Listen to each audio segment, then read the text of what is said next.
তুই এখানে কেন ঢুকছস? বিড়াল কি ফাঁকা জায়গায় থাকে? বিড়াল তো এর মধ্যে থাকে। ধর। উঠ উঠ উঠ উঠ উঠ। বেটা কই কই ঢুকছস? আরে বেঁধে গেছে। পা সামনে দে।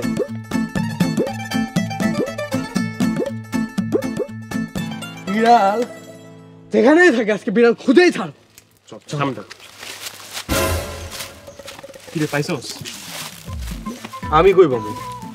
উফ বাপরে, বিলে খোঁজা যে এত কঠিন, আগে জানতাম না। আচ্ছা দোস্ত, এই বিলাইয়ের পছন্দ দিয়ে কি তুই না থাক, কইলাম না।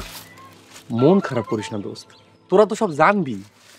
এমন কথা কি জীবনে শুনছস? যাক, যখন ভালো মনে করিস কইস।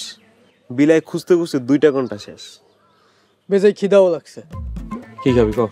তোমার ওই পদ্মাওয়ালা দোকানে কি বা পাওয়া যায়? রোজার মাসে যা পাওয়া যায় চল, তাই খাবো। আচ্ছা ঠিক আছে, আমরা সদরে যাবো। তোরা মেলা কষ্ট করছস, তোরা ভালো ভালো খাও।